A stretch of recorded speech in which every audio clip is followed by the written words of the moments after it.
I look forward to giving you an update on how the Scotch College Interact Hub is happening. Okay, now it was with great pleasure that I get to introduce Dr. Thomas Nielsen, who's an Associate Professor in Education at the University of Canberra. Now, I did have an entire script on all his amazing accomplishments, but he's not keen on that because he wants to actually get to the crux of his meaning. So Thomas is here in Adelaide not only to speak to you, but to actually be a keynote speaker at the Curriculum of Giving Student Volunteering workshop tomorrow. So the workshop builds on the state's government's commitment through the volunteering strategy of South Australia to support the development on volunteerism. One of the new priorities for the volunteering strategy for South Australia is to strengthen and promote volunteering among young South Australians. A curriculum of giving student volunteering has been identified as a key action of the strategy to deliver its priorities. So without further ado, I'd like you to welcome Dr. Thomas Nielsen.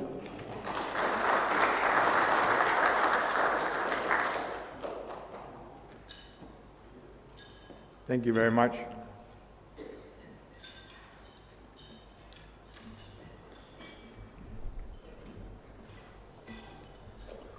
Swallowing the last bit of lunch. Which brings me nicely into my first little story.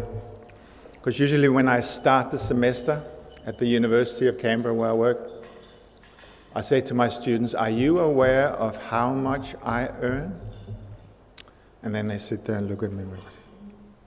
I say, "I earn so much that I can go and buy a whole chocolate cake every single day and go home and sit there and gorge myself. That's how much I earn." Then I usually also tell the story about my mum, that when she was a little girl during the Second World War in Denmark, where I happen to be from, and Denmark was occupied by the Germans, she told me that they had a spoonful of jam on a Friday night. And why I remember that story is because she always said that that's the best dessert she's ever had. And I kept wondering, how come is a spoonful of jam the best dessert she's ever had when I can go and buy myself a whole chocolate cake every single day? And then I get to talk to all my students about this conundrum that we live in this modern world where we put people on the moon and we have more technology in those smartphones than they actually had in those computers going to the moon.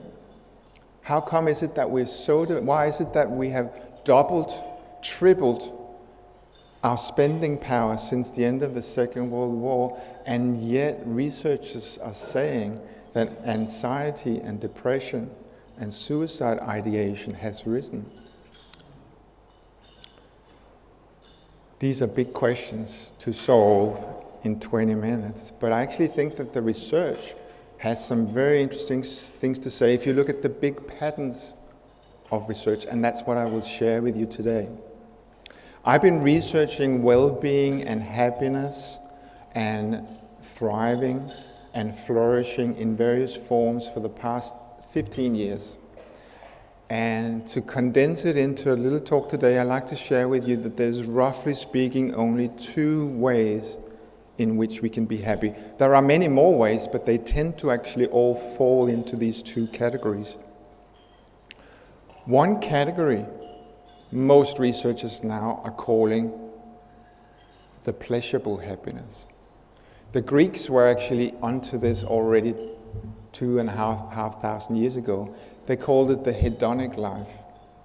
Hedonism, the pursuit of pleasure for its own sake. That's the chocolate cake or the spoonful of jam. There's no problem with that type of happiness, except for if that's all you have, it does seem to give you less of the well-being and less of the resilience that the other group has, who also has the other type of happiness. This other type of happiness, most researchers now these days talk about in different terms, but a common term often used is meaningful happiness. The Greeks knew about that too. They called it eudaimonia, literally translated the good spirit. And often now these days definitions are often equate the spirit with meaning. So what is the meaningful life? Well, it's interesting. If you look at the people who score primarily high on pleasurable happiness, but don't seem to have a lot of the meaningful happiness, they seem to have happiness curves and levels that tend to go up and down and fluctuate, all depending on whether they're eating the ice cream or not. It makes sense, doesn't it? What's the other problem with ice cream eating and chocolate cake eating? Does the second ice cream or the second piece of chocolate usually taste as good as the first? No, it doesn't. That's why they call it the hedonic treadmill. If that's the only way that you can conceive of in terms of making you happy, you're always kind of in a losing battle. We know now that there's nothing wrong with the chocolate cake, but to really enjoy it, we have to have moderation. We have to have spacing. We have to have some sort of wisdom, it seems, guiding us. And now we're kind of sort of back to my original story that it takes a lot more wisdom on my part to manage my chocolate cake eating every time I stand in front of the fridge. And by the way, I love chocolate cake. Than it did on my mother's part when she was a little girl, not out of wisdom, but out of necessity. And which is probably also why she said that spoonful of jam was the best she ever had. It probably had something to do with the spacing in this case. But isn't it interesting to think about that I could have the same experience if I know how to space my pleasures? But coming back to the meaningful life, here's another interesting thing. If you look at all the research that shows and talks about people who report that they have a lot of meaning in their life, it's very individual specific, it's very culture specific, it's very religion specific what that meaning is, except for one thing. There is actually one common denominator for what people say is meaningful around the world, and that is being something for someone or something other than just yourself.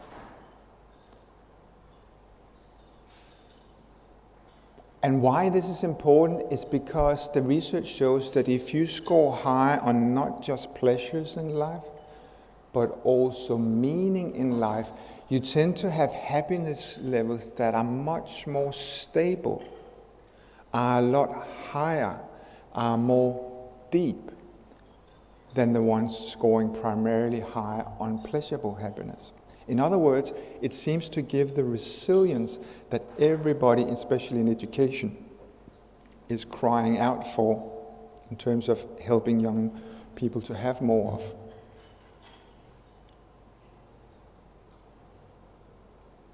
And giving or being something for someone or something other than just yourself is not just related to human beings. It often is, but it can also be a little child looking after a puppy or a plant. In their own words, in some way they will say that it's meaningful to them. It can be looking after the environment. Which is why I've started to try to put this into kind of a theoretical framework in which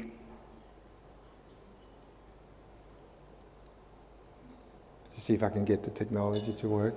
See if we can I can probably do it there too.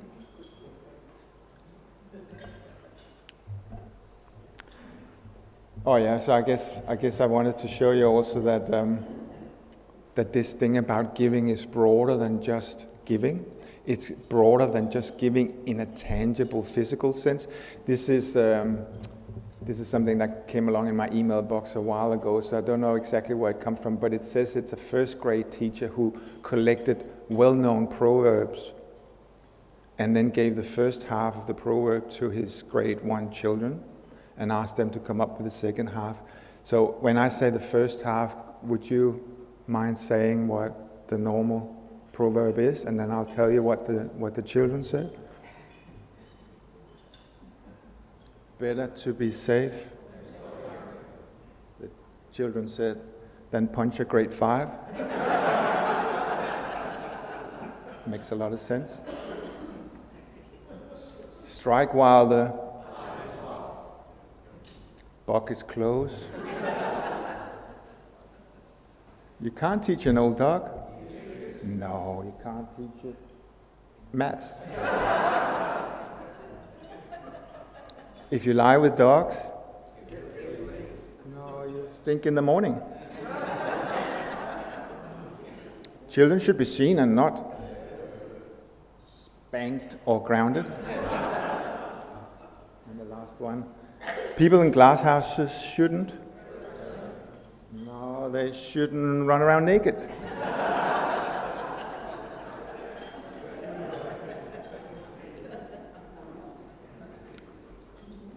Okay, they're quite amusing, but isn't it also interesting? Our human nature is such that no matter what I say today, however rational, however clever intellectually it might be, our emotions, our feelings, is such an integral part of the human experience. Unless we engage the emotional, the imaginative, perhaps even the spiritual, who knows, unless we engage that other side of the human being, much of this doesn't matter much, and perhaps much of this is perhaps even dangerous. We now live in a world where we can create not just new, entirely brand new ecosystem, but also destroy our own in the blink of an eye. So never before in our entire human history has it been more important than that we are not just figuring things out cleverly, intellectually, but that we also are equally clever ethically, morally, compassionately. In fact, I would say even democratically. There's a great Danish philosopher called Grundtvig who said that the biggest threats to democracy are egotism and ignorance. These are the two biggest enemies in our world today, and I would agree. Why? Because if you only think about your wallet when you vote for people, or your tax return, or your little plot of land, we're in big trouble. Because we're one big connected village now where what everyone does affects everyone. Or if you don't know enough of the full picture, if you don't know enough of the research perhaps, we can also vote for the wrong people or the wrong cause. So I bring up this in one way because I'm in education, and much of what I'm saying anywhere I go is that what would happen if we created a curriculum of giving, a curriculum of the meaningful life, not in an evangelic or religious sense. In fact, this doesn't even clash with the major premises of all the major religions, because what's at the core of all the major religions is it's a message of giving, or that the only way that we can really potentialize as a human being is going beyond ourselves. So it's not really clashing with that, but it's not also built entirely and only on an ideology. It's built on research. If you look at the large patterns of research, and if you look at those large patterns of research, there's absolutely no doubt that the best thing we can do for our well-being individually and collectively is to have more meaningful happiness.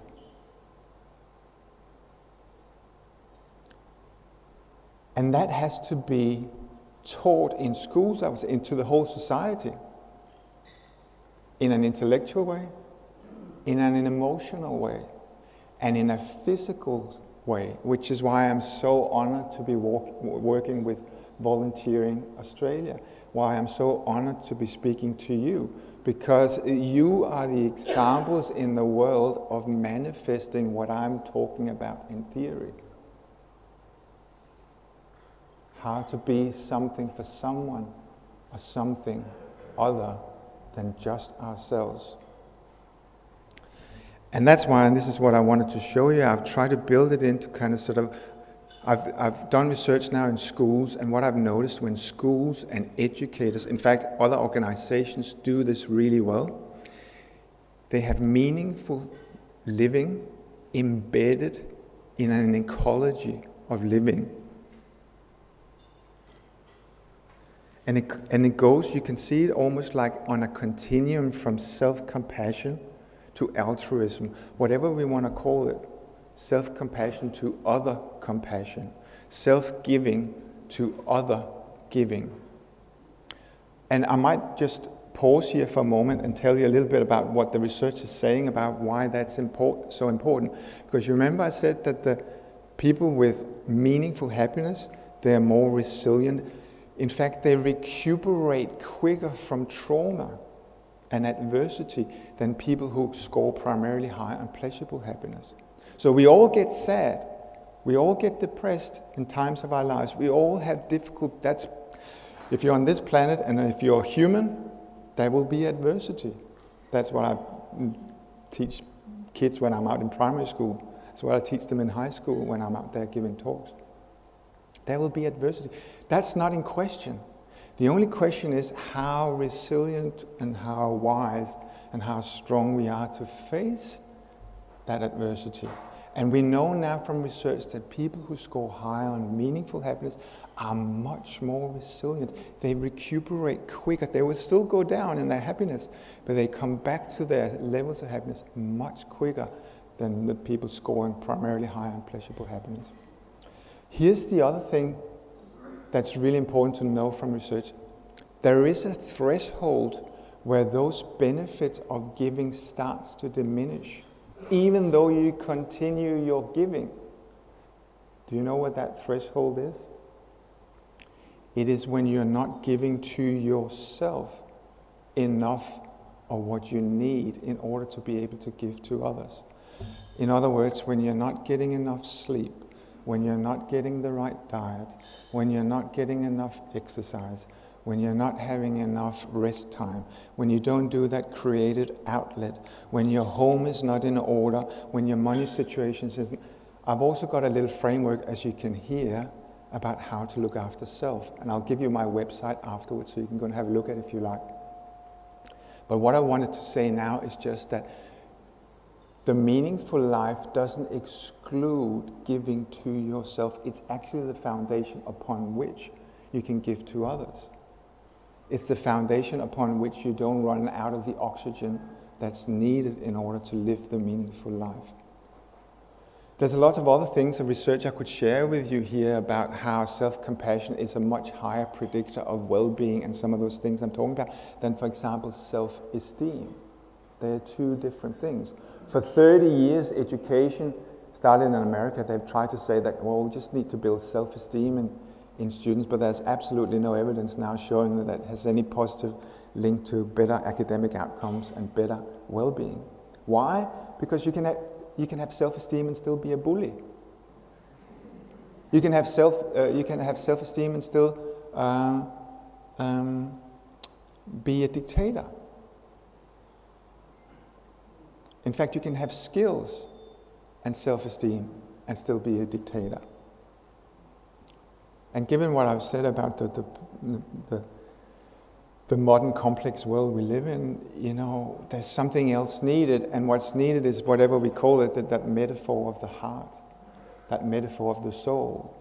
Or if we want to be less poetic in a scientific, democratic sense, that side of the human being that has to do with the meaningful life. So it has to start with giving to self. But then it also, of course, that's not the end goal, because if it's the end goal, then it becomes perhaps only about yourself, and then it's something different again.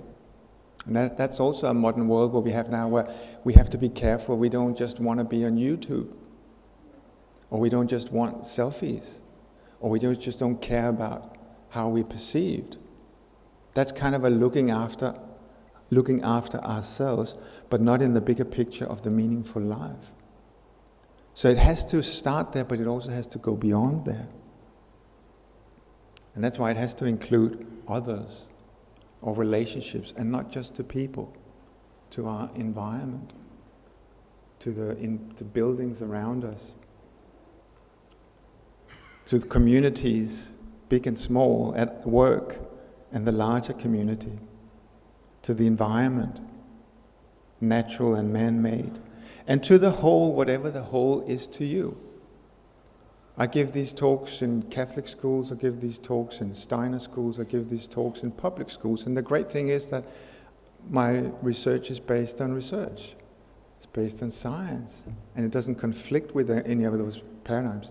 So whether the whole includes a spiritual dimension or just the stars, as it did when I was lying on a beach with 18 college students and their amazing teacher, Peter Blunt, not so long ago on an outdoor education trip on a remote island off Queensland, and we were just looking up the stars, and one of the students were telling about the Orion and Venus, and he had one of those laser pointers, you know, the ones that go all the way up the sky.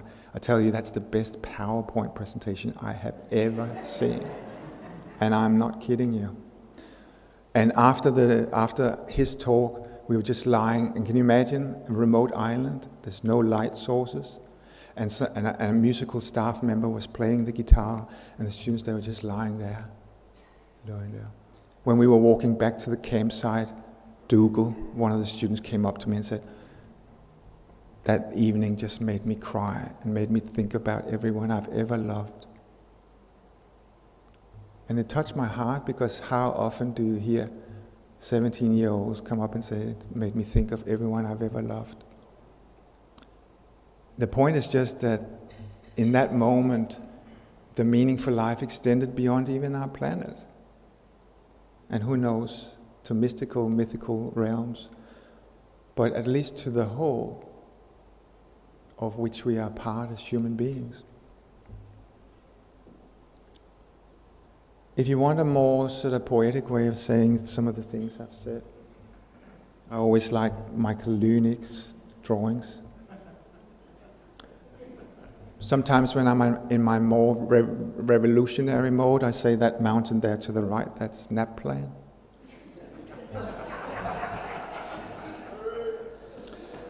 And then I quickly say that I'm not opposed to testing. I think you can test, and that can be really, really useful. But what we have to understand, that if you make the testing, which is really only of a narrow part of the human capacity and experience, so important and so dominant that it pushes schools and teachers up against the wall to only perform against that narrow measurement, we have a problem. And I know that PISA scores, for example, are trying to encompass now more holistic forms, but it's still a far cry from the meaningful life that I'm talking about today. There's a lot of work to be done. Now I have to be, of course, careful, because I never want to criticize anyone, other than I want to make a commentary on our societies. I had someone say recently when I gave the talk, but don't you think we've come a long way, aren't we, and of course we have. I'm never trying to say that we've gone backwards. All I'm trying to say is that never before in the entire human history have we had such a complex society with so many narcotics available to us on so many levels, virtual and non-virtual, than we've had. Now, that's just a fact. Imagine be a young person growing up today with that kind of challenge, that amount of chocolate cake. Is it any wonder that some of them are slightly confused, anxious, depressed, self-harming? And why is it any wonder that the nervous system of all of us is slightly challenged? Because I would be surprised if you're not like myself. It is challenged. This light, by the way, that's the light of reason. That's the light of research. It's Plato's light coming out of the cave. It's not an evangelic light. Only, at least.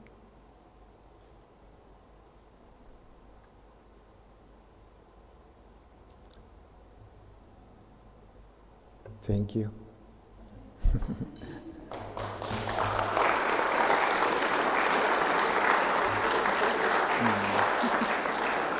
Thank you very much to Thomas. Now, on a superficial level, I have one superficial takeaway, just that I need to space my consumption of chocolate cake, because that's my favourite too. And secondly, I feel quite confident that people within this room experience meaningful happiness through service in Rotary, but it certainly helps self when we come together and share a delicious meal as we have.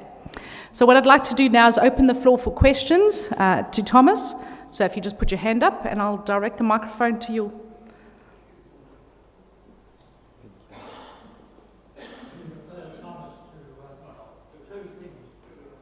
Is it on the microphone? Two things I've been wondering about. Yeah. One is the tension in schools between NAPLAN, which they need for their financial survival, and the priority of primary school teachers especially, which is the development of the child that they know well. And there's a real tension there for many teachers.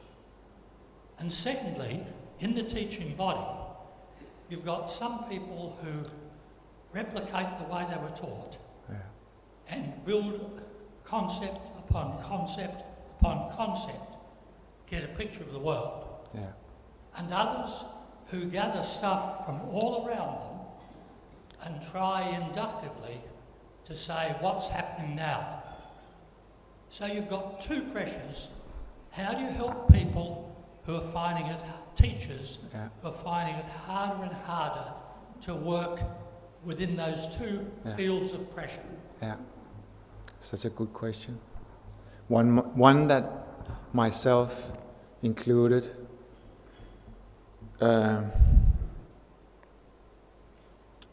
one that I myself am struggling with, because I work in the university, and as you know, is it any secret that universities have been underfunded and undercut for decades now? And what does it mean? It means we have higher casualization of staff. In other words, a higher percentage of staff who can't push back against increasing workloads because they fear for their job. How do I work within that? How do teachers do what's important inside a system that is lacking in a way? And I don't have a silver bullet to it, other than to say that I try to speak about it. I try to shine the light of reason to whoever cares to listen, because that's my job. And then I point to people who shine the light of action into the world through volunteering, and say, look at them. And then I try to go about my job in a way where I have to teach my students within the workload that I have, where I have to compromise with I've just done 240 pieces of marking in 3 weeks. And again, I have to be careful what I say, because I've done my best with what I could in that time. But am I totally at peace with that I couldn't have put a little more effort in to every single piece? No. I have to be honest. And where do I balance that? Something has to give, either my well-being, because I know if I run out of oxygen, I'm not going to be any worth to you, standing here as a babbling, burned out, wreck. And at the same time, I want to do right by my students and the marking. It's a difficult balance for me. It's a difficult balance for most teachers in schools.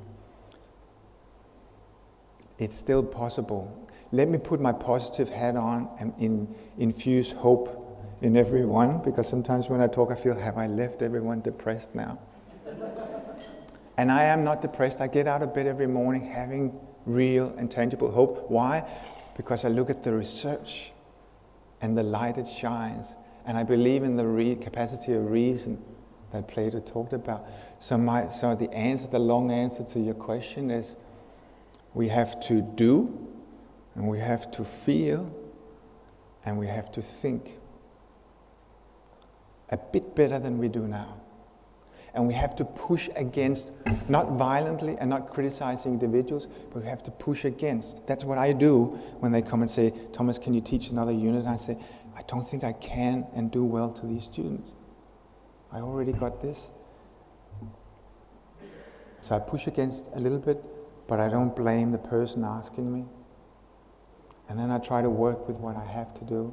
And that's what I teach my beginning teachers to try and do, work with this. And the final thing I'll say, let's try and change the system. Let's try, and of course it's multi-leveled. It goes all the way up to the politicians we choose. It's the grassroots movement, isn't it? Here's the good news. I talk about giving and the meaningful life in education. There are more and more people talking about giving and the meaningful life in all spheres. Tim Jackson in the UK talks about the similar principles in economy, saying it doesn't make any sense to have an economy based on constant growth on a finite planet. It's philosophically debunked. What does make sense is to say how much is enough, and how can we use that affluence to serve others and each other as an argument of giving and the meaningful life. And there are many other spheres where this argument is slowly starting to filter in. They might use different words than I've used today. So there's all the reason for optimism, but we have to be realistic too. We are in a battle for time. We are in a situation now where kids are demonstrating to have a planet to live on. And education ministers around the world are saying kids should be in school. Can you see the kind of sort of disconnect? And again, I'm not criticizing anyone in particular because we're all a product of the society we've grown up in. And all I'm saying is now, we have the wisdom. It's there in the research if we connect the dots. But we still have to connect the dots and we have to act upon them. So the more people who speak up in the academy, and the more people who speak up in the schools, and the more people who show it through action, the quicker and the safer we get to a sort of a democratic world.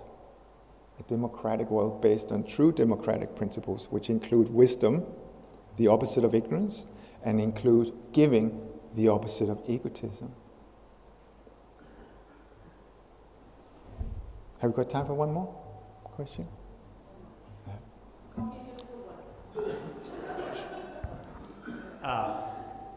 Florian Buckler, I'm actually also an academic. Question about biology. So what determines whether you're going to pick hedonic or whether you pick a meaningful kind of life? Good question. And if that actually plays a role, then can we actually systematically teach it? Yeah. Here's the research in a nutshell. In psychology for many years had a much too high reliance on personality trait. We know now from research that yes, our genes affect our dispositions in all areas of life to a large extent, but it's all depending on what research you look at. We're talking about maybe 50%, 40 to 50%. The rest is up to us. There's huge capacity, even if I'm born with a predisposition for depression. There's a huge potential with the right education, the right parenting, the right information, and the right stimulus, and the right actions. There's huge potential for me for depression never to be a debilitating thing throughout my life, but something that sort of maybe also can be, because that's the thing psychology is also talking about now, there's always a positive to certain dispositions. The positive aspect of the disposition of going inwards is that you tend to reflect a lot on yourself. And sometimes you're too hard on yourself, but then if you can learn not to be too hard on yourself, at least that honesty or that willingness or that courage to look deep within the depths of our human psyche is something that can be nourished. So what determines it in evolutionary sense? I can't say. I have my own views, but again, there's different ideologies that would explain that. Martin Seligman says that the meaningful life is evolutionary determined, meaning that if I'm good to you, I build social capital, and if we build social capital, we increase productivity and therefore chances of survival. My view is that that argument is essentially, not in terms of what it suggests we do, it's not very different from the major religions. But I can't answer that question, obviously. Which one is right? From whence does this gift come? I don't know, but we know what it does. It's a bit like Buddha, who said, if you are hit by an arrow, don't stop and ponder, I wonder from whence that arrow came. Attend to the wound, attend to the suffering, rather than being too philosophical. I love being philosophical, and I love having discussions about the questions of the universe. But I'm saying, in terms of creating a democratic society and what we should do in education, we already know the answers to alleviate suffering to a large degree. And that is not gene specific, it's not ideology specific.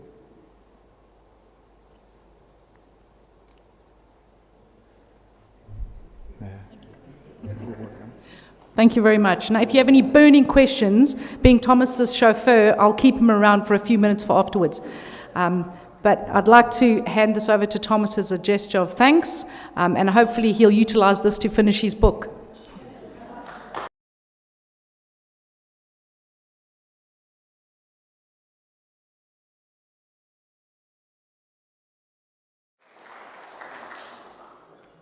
Thank you, Len.